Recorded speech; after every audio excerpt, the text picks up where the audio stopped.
The United Nations is watching. A man whom the arbitrary committee of United Nations have given an ultimatum of 6 months to release. They refuse to release him. Today, that man is dying in detention. They have refused him from taking treatment. They refuse him from taking treatment. The United States knows, is aware. They are not talking. The EU is aware. They are not talking. African Union is aware. They are not talking. That is where you see the global conspiracy against the Biafrans. The global silence against the Biafran people. The global silence on the atrocities that committed against Biafran people. How else are we going to explain for the world to understand? How else do they want us to talk about it? You should pray that nothing happens to Mazi Nnamdi Kanu. And before we go into that, our program, let us listen to this discussion they had on one of their conventional media in Nigeria. Let's listen and hear what they have to say. To President Bola Ahmed Tinubu to grant the leader of the indigenous people of Biafra IPOB in the person of Nnamdi Mazi Kanu a release, or what you call a presidential pardon. And of course, it's interesting, of course, to note that Nnamdi Mazi Kanu has been in detention since 2021 following his arrest and, of course, his repatriation to Nigeria from Kenya. And he's currently facing criminal charges in the Federal High Court. That is the criminality of the press in Nigeria. They still continue to call it arrest. It is not arrest. What they did to Mazi Nnamdi Kanu was a kidnap. And the court has confirmed it was a kidnap. He was not extradited, he was extraordinarily renditioned to Nigeria. But they try to use their media every time to paint a different picture from what transpired. He was kidnapped from Kenya. That is the right word, kidnapped. And extraordinarily renditioned to Nigeria against international law.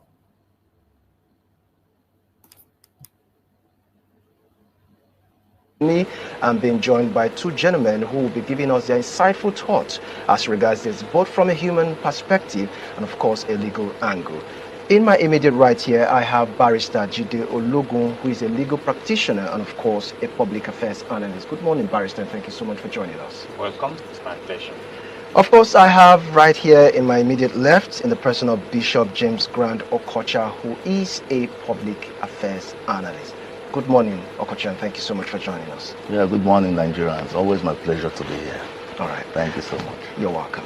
Now, let's get the ball rolling. Let me start with you, Bishop. What's your view as regards the appeal for clemency by a former Lagos lawmaker for the release of presidential pardon to the IPOB leader, Mazi Nnamdi Kanu? One thing is that I do not understand why somebody will asking for a pardon for Mazi Nnamdi Kanu, an innocent man who the court has not proven guilty, and they are convicting him by force. I do not understand why. Why would anybody be talking about presidential pardon or whatever? This is a man who have passed through the process of court, and he was found not guilty. The United Nations Arbitrary Committee said, let him go. Gave an ultimatum to let him go, and they refused.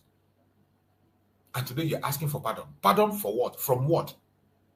What has Mazi Nnamdi Kanu, what crime has he committed that you want to pardon him from? But of course, they will always try to paint this narrative. They push the narrative to make sure they find him guilty. They make sure they find him guilty through their media to spill lies and propaganda, and force the lawyers to begin to toe the line of pardon for somebody who has not committed any offense. Okay, thank you so much. Like you said in the introduction, I'll be speaking from, the humanity dimension of all these other things. Thank God we have a legal practitioner who will be, pushing us deeper, into, what the law says and all of that. Clemency, if you look at that word, it has eroded arguments, whether right or wrong. Clemency is talking about pardon, all right? So when it comes to asking for pardon this person, that means let's forget about the issues around it, and then let's just be human and do this thing. But before we go further, I would like us to really understand a little bit of the guy in question, Nnamdi Kanu. If you look at 2012 precisely, Nnamdi Kanu was one of the few Nigerians that took a protest to British High Commissioner, in London. And if you look at that protest, he was speaking against the bombing happening in Borno State, not Abia State, not Enugu State. He has done so many advocacy about equal right and justice in the Nigerian state. All right. And then when he pushed from that dimension and it didn't go through, I think, when things are happening, things will be developing from one stage to another before you see him now caved down to the southeast. The southeast and Biafra agitation was not his original intention. Initially, he was speaking for equity, equal right, whether it is in the north, whether it's in the south or anywhere. All right. So considering the fundamental inspiration that pushed him to whatever that happened, you understand that this is a man who does not believe that an entity should be submerged. All right. He's a man who believes that people should have freedom in a country they call their own. He's someone who believes that things should be done well. The way you do to number one person, do also same to number two person. All right. So if you look at this, foundation I just laid, now you will see that despite the things that have happened, personally, I am a man of justice, and then everything Nnamdi did was not wrong. Even though his approach, personally, there are approaches that I saw him, display, which wasn't good for me. But fundamentally, we all believe in equal right and justice. So I also join my voice to the Lagos former lawmaker to also ask our president to consider clemency over Nnamdi Kanu's case. All right. Now, why you maintain that you care about his position on the matter and not about how he conveys his message? Some are also not comfortable about the way he conveys his message, even if he meant well. But let me come back to you, barrister. In the eyes of the law, Nnamdi Kanu has always maintained, at any given opportunity he finds himself, that the jurisdiction of his trial, as regards the alleged offense that he has committed, is outrightly unlawful. What's your take as regards the jurisdiction where, as he claimed, the offense was committed? Thank you very much. Let me take us back in history. This issue of Nnamdi Kanu came to the front burner around 2015 when former President Muhammadu Buhari won the election as president. And it was then a matter of the Biafran radio. And I recall commenting on that issue, that there is a thin line between violence and peace, and that the way the matter was being driven, you may not tell when it becomes violent, and that is what we have seen in the southeastern part of the country right now. But in 2021, it was picked up in Kenya and brought to Nigeria in a very dramatic way, and he was charged to court for terrorism and other serious crimes, and he pleaded not guilty. But instructively, even the court has come to a conclusion that the way and manner he was brought into Nigeria was wrong. You see, and there had been decisions that release him. But government will quickly rush back, stay of execution. In fact, the Supreme Court even ordered that his trial should resume again, and he's been there with his own drama, the drama of his lawyers in court and things like that, the close down of business in the southeastern part of the country, then the linking of the insecurity in the southeastern part of the country to the release of Nnamdi Kanu.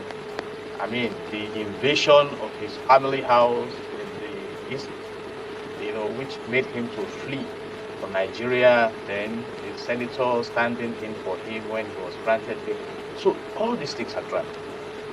Let's move out of the purview of the law and let me lay a foundation. The case of MKO Abiola was a pursuit of shadow when IBB and his friends annulled the most transparent, freest, fairest in every description of it that took place on June 12, 1993, which eventually led to his incarceration. Eventually, he died in the process. But shockingly, the former President Muhammadu Buhari decided to come out to say, we are not going to celebrate democracy on May 29. Let's bring it to June 12. He even accorded the highest office, the GCFR, to MKO Abiola, GCON to Ambassador Babagana Kingibe, his running mate, and GCON to Ganifa Emi, who fought vehemently. So Buhari took the shine. Even IBB, I'm sure after many years of not having a peaceful conscience, came out again when he was launching a book and declared that this man won the election, because by the time Buhari was even doing his own, they were making a statement that presumed winner. He won that election. You people, destabilized it. But where have we come in Nigeria? The president and commander-in-chief of the armed forces is empowered by Section 5 of Nigeria Constitution 1999 as amended with the executive powers. Yes, he can release Nnamdi Kanu. He can, summon the Attorney General, who will withdraw the matter from court. And I respect what Honorable Jude Idimogu is saying. That, and I don't want to be political about it, whether it will bring more votes for APC. That is a conversation that we're going to have. Exactly, the Southeast or not. Yes. But I believe, like Lord Heward said, which we learned in the Nigerian Law School, that justice should not only be done, but clearly seem to have been done. I'm asking a question this morning, and God forbid, if Nnamdi Kanu passes away in the custody of the government, what happens? So while we attend to that question, these are issues. While we attend to that question, Barrister, while we attend to that question, now, do you think, given your submission that you alluded to, that the manner or the way and manner in which he was, repatriated to the country, is it in violation of his fundamental human right? And do you think that a court of jurisdiction in Nigeria can try him on that offense? You see, I have mentioned this, that a court declared that the way he was brought to Nigeria was wrong. You see, but when a court makes a pronouncement, you can move to the appellate level. And the matter has gone all the way to Supreme Court. Supreme Court is saying, continue with the trial. In spite of his rights being infringed on in the way he was brought in such a controversial manner? Since 1963, when Nigeria became a republic, Supreme Court has remained the highest court in the land. Before then, you could further appeal to the Judicial Council Committee of the Privy Council of the UK. So if Supreme Court says continue with the trial, what will judiciary do? They are the alpha and omega, so to say, in the judicial circle. But I have said now, perhaps not overtly. The president is highly influential. Nobody stopped Buhari from doing what he did. If President Bola Ahmed Tinubu sits down today to say, let's look at these matters, let's look at justice, let's look at, synchronizing the nation, let's bring the sense of belonging to everyone. Because don't forget, the Southeasterners are still nursing the wounds of the Biafran War. They are still looking for the reconciliation. They are still perceived marginalization in the country. So what will it cost the country? Though it has to be with a caveat. Okay, if we release this man, how do you guarantee that there will be peace? And that is an area where I disagree with many analysts. You see, now, unfortunately, there is a culture of violence in the southeastern part of the country, which is totally alienated from Kanu as a person, that even if he is released, the government and the people will still need to do a lot of work. The culture of violence that this man is talking about, we do not have the culture of violence in Biafra land. The culture of violence you see in Biafra land today is being introduced by the federal government of Nigeria. And this is why when they come in their half-truth, they will begin to put in some little lies. That if you don't pay attention to those little lies, you think they are true. Biafra land has never had a culture of violence. We are not violent people. We have never been the violent one. Right from the time of civil war, we were never violent. It was Nigeria that came after us with war. We were only fighting in self-defense. And from then up to date, since amalgamation till date, we have always been fighting for self-defense. The culture of violence you see in Biafra land today is orchestrated, instituted, and planned by the federal government of Nigeria by creating different kinds of armed groups. They call them security outfits. Armed group. I just saw a new one they deployed in what do they call it? In one other place in Imo State. Asere Dokubo, why must they be employing Asere Dokubo? When did Asere Dokubo, who certified Asere Dokubo to become a security outfit?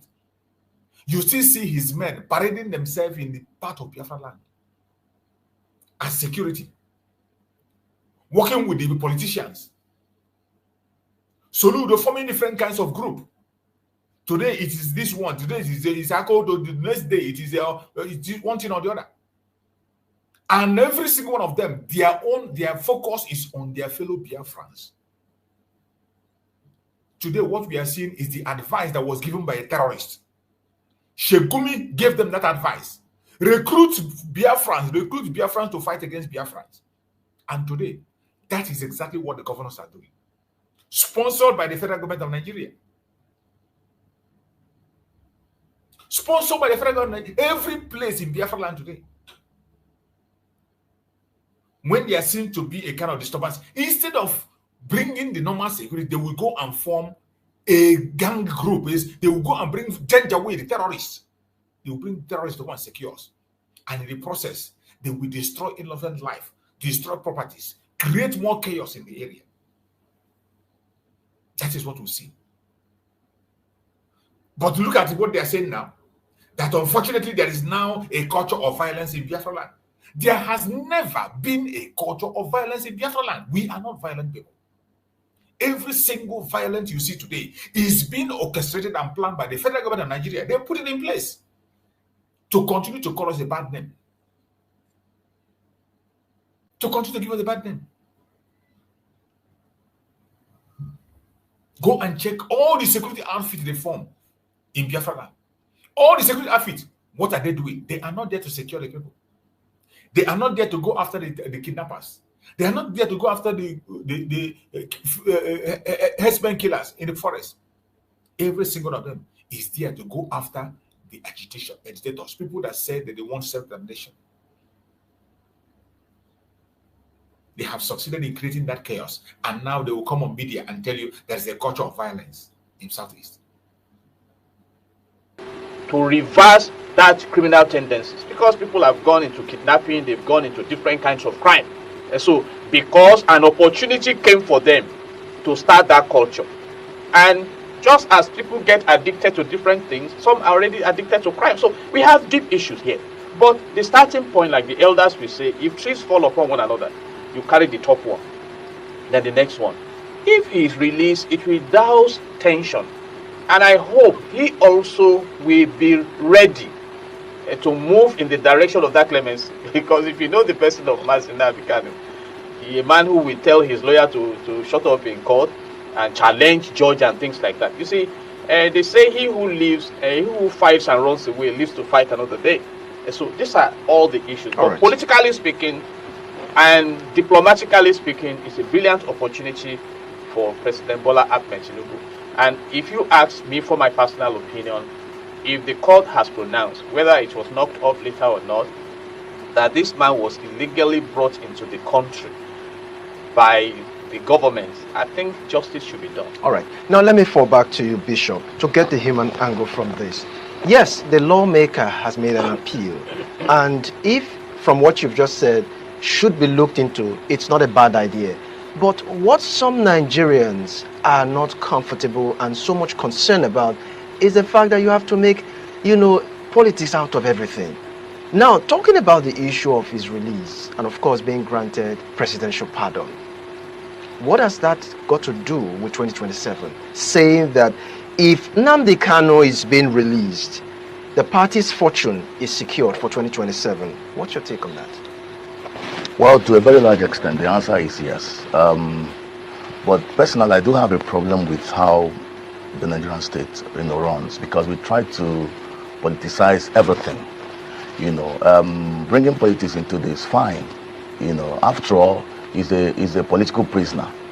And this case is something that would have been averted if, when it was starting, and the then president, had a round table and said, let's discuss it. It wasn't faceless. The agitation was not like what Boko Haram is doing. And then, when there is a denial of equity, I mean, things keep growing. People that have bombed Nigerians, butchered them, some Boko Haram terrorists, they were pardoned, they were forgiven.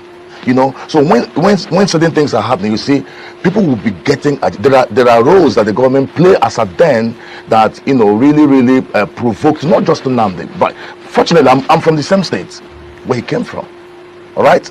Like if you go to Bro, I've traveled around this nation. That's where you are having, I mean, people claiming that this place should not be, it should be ISIS, controlled area. But the kind of military check that you see in the east cannot be compared. In the east, there's a place, especially in Anambra State, you have to come down from a vehicle, raise your two hands as though it's a war situation. So there were certain steps that the government took then that were absolutely provocative, because everyone has emotion. All right, and these things politically, there is a way you will still take that step, because the South is not liking the APC to an extent. Those years was because of the way they felt marginalized and treated. All right, and there is nobody you treat well that will not respond better. So if the president, releases him, I know he will score political points. So many people will be, will say, okay, since this our president right now, I think he's looking towards the direction of justice. Well, why don't we give him a chance? Okay, you've made your points, but we have to take the conversation further. We've been talking about the clemency appeal made by a Lagos lawmaker on behalf of IPOP leader Mazi Nnamdi Kanu, and we've been having several human and legal perspectives for this particular conversation. Now let me go back to you, barrister. Please, for the sake of our viewing audience, this particular word seems more like a very big vocabulary, and would like you to break it down in bits for those who are watching. Nnamdi Kanu currently is facing a criminal charge of criminal conspiracy and intimidation and membership of an illegal organization in Nigeria. Please, what do you make out of this? Recall that at a point, IPOP was declared as a terrorist group, and some argue, out of perception, that what about Boko Haram and ISWAP and things like that? But like I said, the president of this country, whoever occupies that office, has tremendous power, And when you look at those charges, they are heavy charges with heavy penalties. But interestingly also, that some cases may just go on forever in this country. For instance, the case of Emefiele, I still don't know when it will end, whether it will run the whole course of this president's terms in office. And that is why he pleaded not guilty. And in the criminal justice ecosystem, those allegations must be proved beyond all reasonable doubt before he is convicted, which we call the burden of proof, it's on the prosecutor. And then we call it presumption of innocence under the Nigerian Constitution. So as we speak now, he's still presumed innocent. So so are you saying that this is not a prima facie case, as the case may be? Even when you have a prima facie case, you still need to prosecute to come to a conclusion. And that's why many are worried that with all the allegations against Donald Trump, he still became the president of America. That is the law for you. I will give you an instant case which we mentioned in this wonderful story. The case of the former governor of Ekiti State, Ayodele Bayoshi, who submitted himself to EFCC on allegations of corruption. He even printed a t-shirt. And he returned some money to EFCC. So if you have not stolen, why are you returning money? But recently, after many years, he has been discharged, acquitted and discharged for lack of diligent prosecution. So if you don't prosecute the case, what happens? So those are allegations. But now, let me go back to one of the points that the former legislator in Lagos State, Honorable Achiwogu, mentioned, that the Eastern leaders should speak with one voice. And I agree with that. And I have also raised this issue in this studio. When Igboho was apprehended in Benin Republic, how was he released? I mean, you need to study diplomacy. I mean, it's a big question. He was also in a similar situation under former President Muhammadu Buhari. How was Igboho released? Now, when some Yoruba agitators came up, this one, Yoruba nation, the Southwesterners rose up and dealt with them that no, don't turn our region to a violence region. So there are several issues here. We have 109 senators, 160 House of Press members. The southeastern part of the country is represented by legislators at the national level. Can they advocate for the release of Nnamdi Kanu? We have, you know what I mean? We have governors in the southeastern part of the country. It's called lobbying. It's called, and I have said it, the window is open for Nnamdi Kanu to be released. All we need to do is for the Attorney General to say, okay, we are no longer proceeding with this matter. It has happened before. Even when somebody is convicted. You remember the case of Dariye, the former governor of Plateau State. I was in the Supreme Court the day the Supreme Court confirmed his conviction. But he was granted a state pardon. So there is enormous power to fly this through. And it will, to a large extent, douse detention in that part of the nation, even though we still need to deal with the symptoms of crime that are pervasive there. And let me say this, whether we like it or not, everything is political. Even when Jesus Christ was to be persecuted, it became political. So people said, release Barabbas for us, go and kill him and things like that. Because from my own perception, what is politics? You are interested in what is going on around you. So you mean that the federal government has a vested interest as to detaining him, even when at some point he has been, declared innocent, given the fact that the way and manner he was brought into the country? I have explained that. If a magistrate court judges a matter, you can go to the High Court. If the High Court judges it, you can go to the Court of Appeal. If the Court of Appeal judges it, you can go to the Supreme Court. It would have been different if the Supreme Court now declared, from what we have seen, please let this guy go. Then we know that those who do not release him are now dancing on the face of the law. But don't we also dance on the face of the law in Nigeria? The Supreme Court came out with a directive of direct allocation to local government areas, this local government autonomy. Has it been implemented? So if we want to make progress in this country, justice must be given its principal place. Go and check Switzerland, Finland, Norway, some great countries across the world. They don't joke with them. All right. Rule of law. You have had this. I just brought this to raise awareness on the situation of Mazi Nnamdi Kanu that we just spoke about. It is not something that we got to leave and let it lie low. The case of Mazi Nnamdi Kanu in Nigeria is a persecution. That is what we see. Mazi Nnamdi Kanu is a prisoner of conscience. With all the cry and call from all parts of the world to release Mazi Nnamdi Kanu, Nigerian government have refused.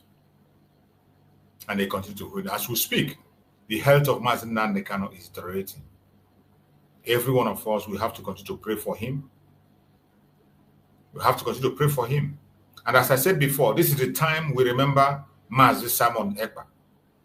When Mazi Simon Ekpa was around, he can't hear that Mazi Nnamdi Kanu is down and he's silent. Once he gets that information, everywhere will be on fire.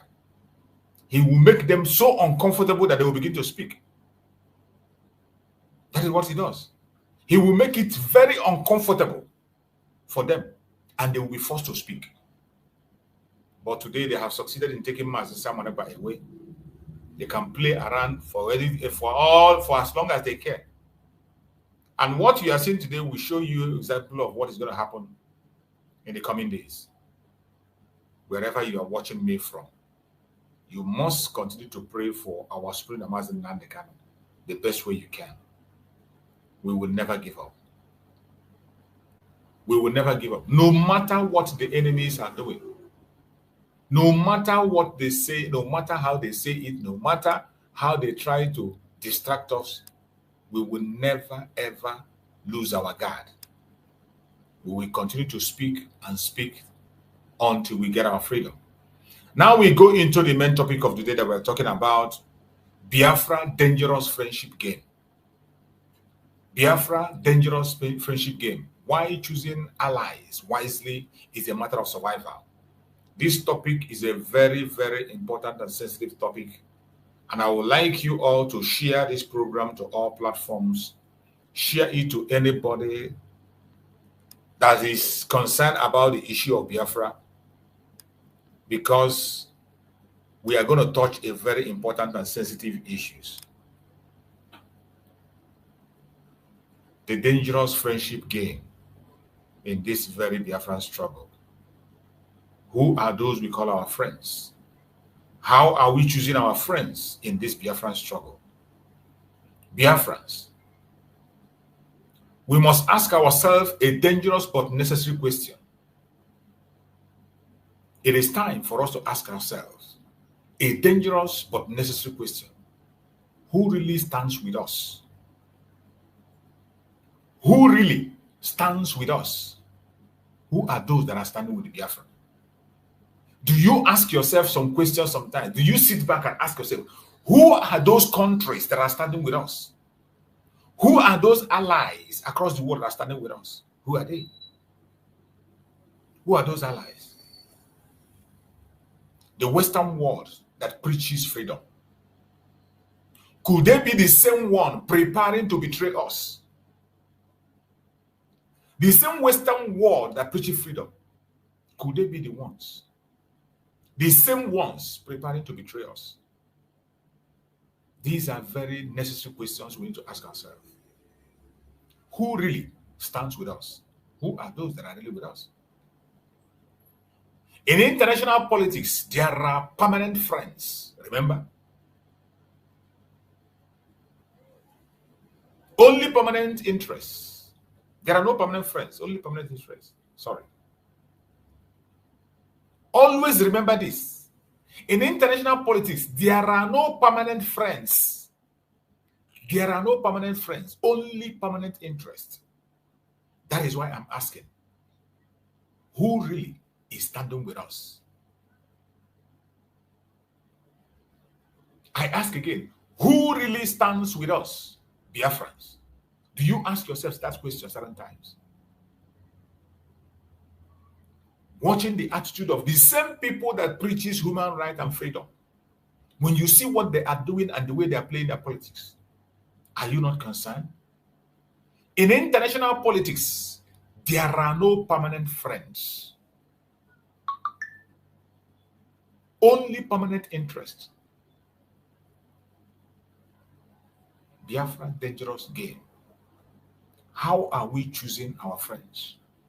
Who are those we regard as our friends? Even when we know that there are no permanent friends, only permanent interests in international politics. Many of us are not paying attention. And if Biafra chooses wrongly, our future could be sold out like before. If we make our choice of friends wrongly, if we make a wrong choice of friend,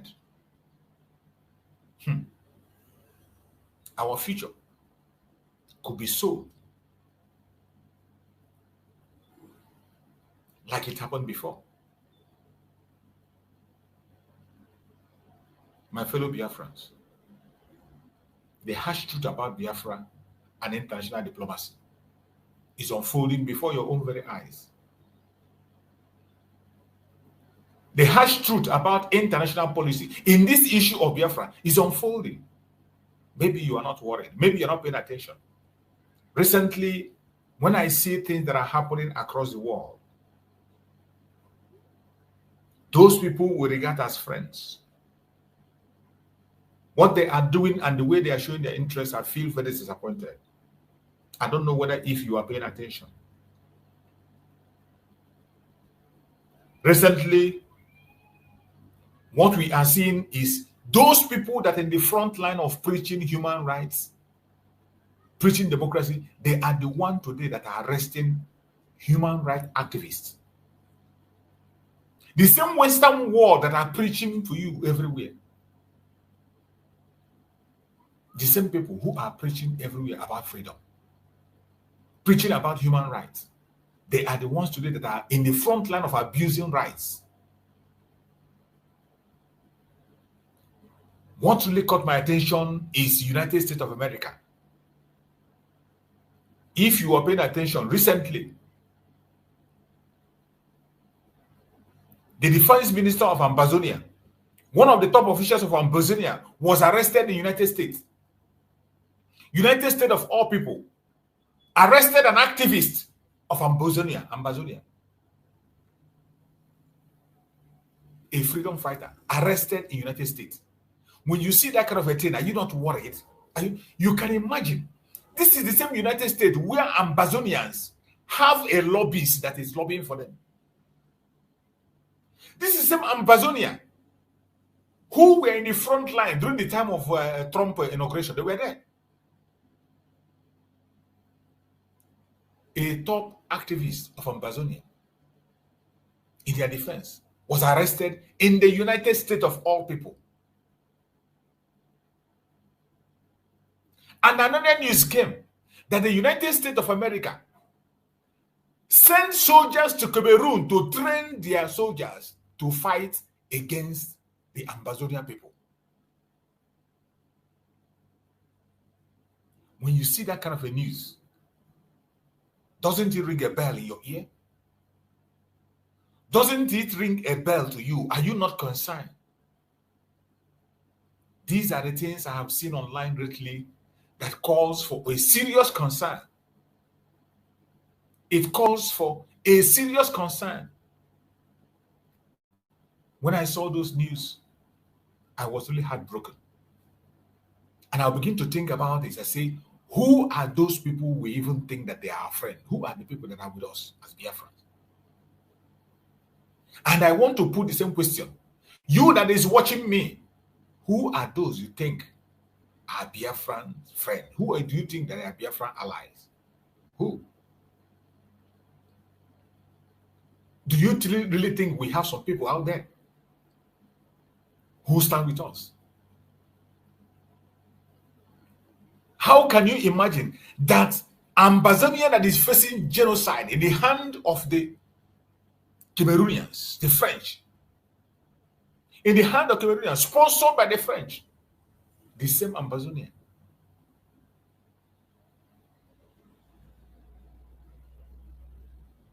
United States arrested an activist in Amazonia.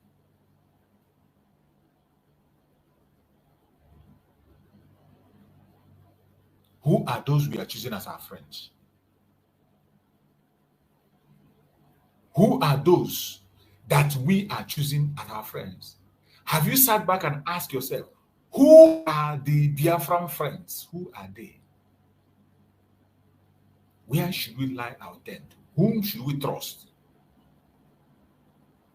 Where should we lay our strength? Who are those we are going to make our friends? Who? Who are those you think we should make our friends? If a place like United States of America, we kidnap, arrest an activist of Amazonia with a flimsy excuse, with all the gruesome videos that is coming from Amazonia, with the genocide Amazonian people are facing in the hand of the Cameroonian government. And yet, you see United States working with them up to the extent of providing soldiers for them. Are you not concerned?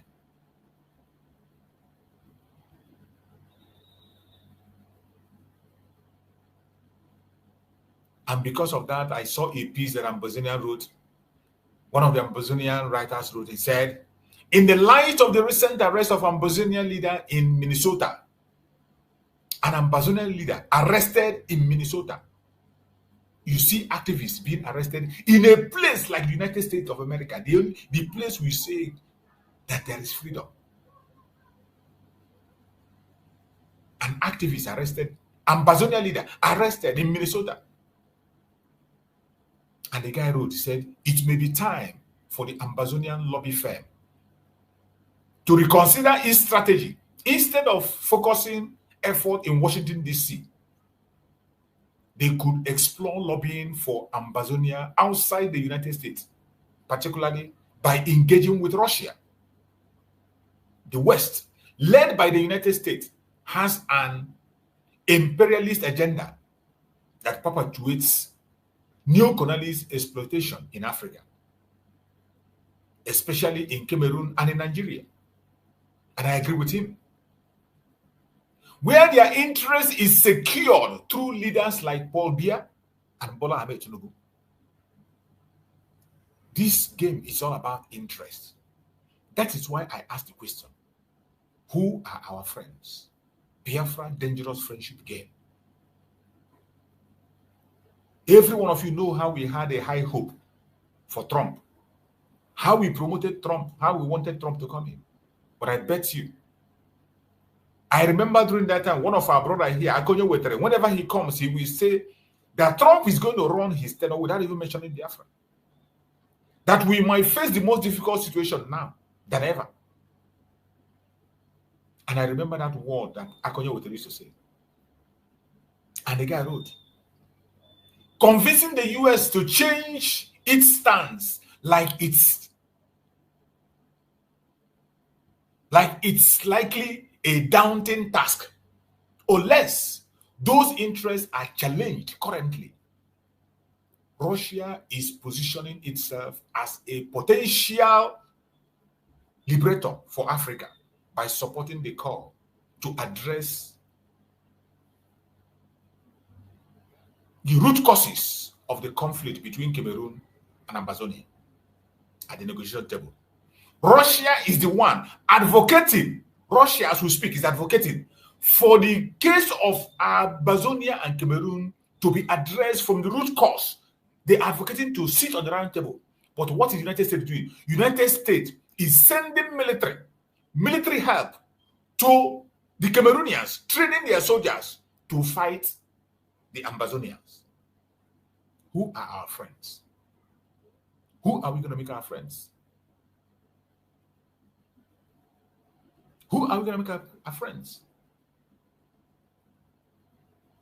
Russia is positioning itself as a potential liberator for Africa by supporting the call to address the root causes of the conflict between Cameroon and Ambazonia. At the negotiation table, Russia could provide a significant ally if the lobbying firm were to approach Russia with the Ambazonia cause. It could create pressure on Western imperial powers, especially if they realize that Russia is siding with the oppressed. Please note that this is just a personal perspective. And I agree with him. This very perspective this guy is looking at, I agree with it 100%.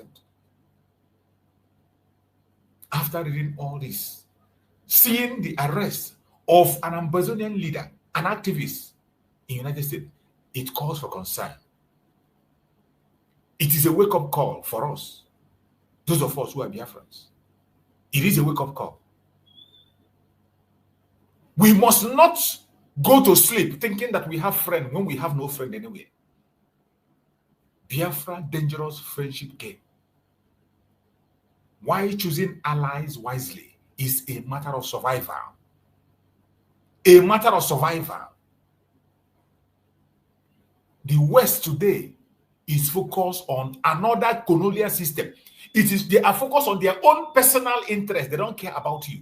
They don't care about me. The West don't care about you. They do not care about me. The earlier we rise up and begin to think responsibly and wisely, the better for us.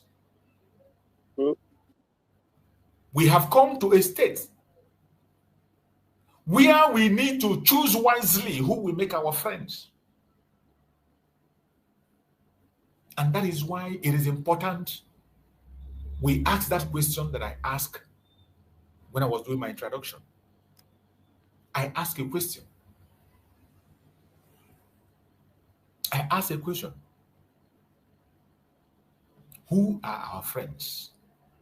Who really stands with Biafra? Who are those that really stand with Biafra? Who are they? Can you pinpoint who are they? Judging from what is happening today in the West, it is about interest. Wherever interest is protected. And remember, in international politics, there is no permanent friend, only permanent interest. Having these two things in your mind, you begin to think, how do you choose your friends? Judging with what is transpiring today with the Amazonians, what is our fate? You see the case of Mazi Ekpa in Europe, Finland to be precise. What is our fate?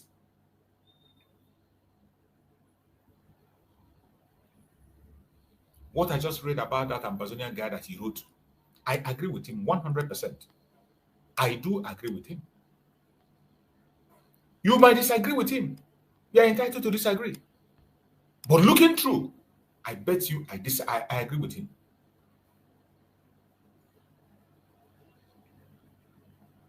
We must not allow history to repeat itself. What we are watching now is history repeating itself.